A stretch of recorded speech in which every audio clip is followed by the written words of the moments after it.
Today we're going to be running a digit span task on Psychopy. So we're going to be using both the Psychopy software and Excel to run this experiment. So we're going to go into Psychopy builder mode and then we're going to open up an Excel spreadsheet. I already have mine set up with 6 different sequences that we're going to be using with the letters A through F.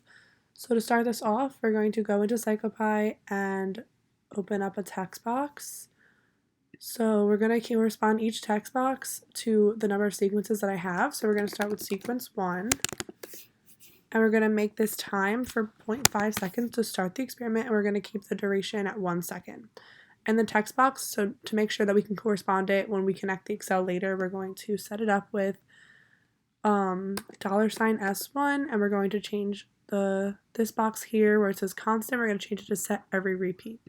So this is what the sequence 1 is going to look like, and we're going to do this to each corresponding sequence that we have here, which ends up being 6. So the next sequence, we're going to set it up to sequence 2, and then the only difference we're going to make is that we're going to go up 1 second, so it's going to be 1.5 seconds, keeping the duration at 1 second here. And then we're going to set it up for sequence 2 and change it again to set every repeat.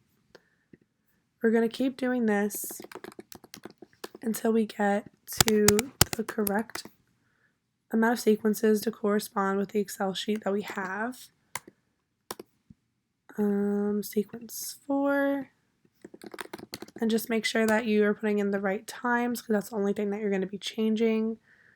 I should be at 3.5. And then it's going to be $S4. Set every repeat. Sequence 5.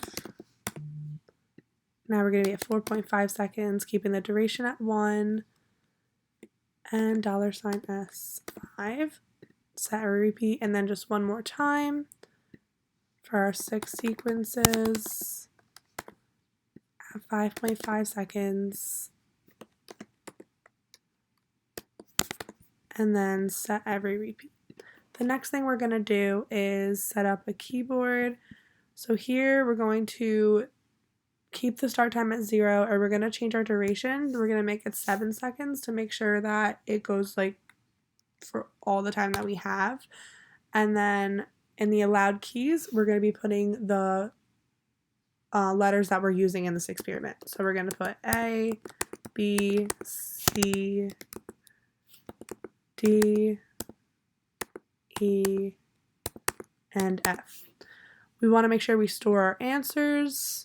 And then in this correct answer box, we're going to correspond it with what the correct answers are in this G column. So we're going to put $, correct answer, exactly how we have it here. And then we're going to hit OK. So now that it should look like this, we should have the key response all the way on the bottom. And then we're going to insert a loop. And then to specify that, we're going to only do this for 2 reps just so it's not like crazy, and then we're going to put in our conditions. So I hit that fast. You're going to hit browse right here for under conditions, and then we're going to use our Excel that we're using. I have mine labeled digit span task 2, so I'm going to insert that into this experiment. We're going to make sure it's the right one. 6 conditions, 7 parameters, perfect. We'll hit OK, and then you should be all set up. In order to run this experiment, you're going to go up to the top, this little green circle running guy, click him. You can label it whatever you want, say participant 1. You would hit save. So now it's saving, and then you would just press this guy to actually run the experiment. And that's it.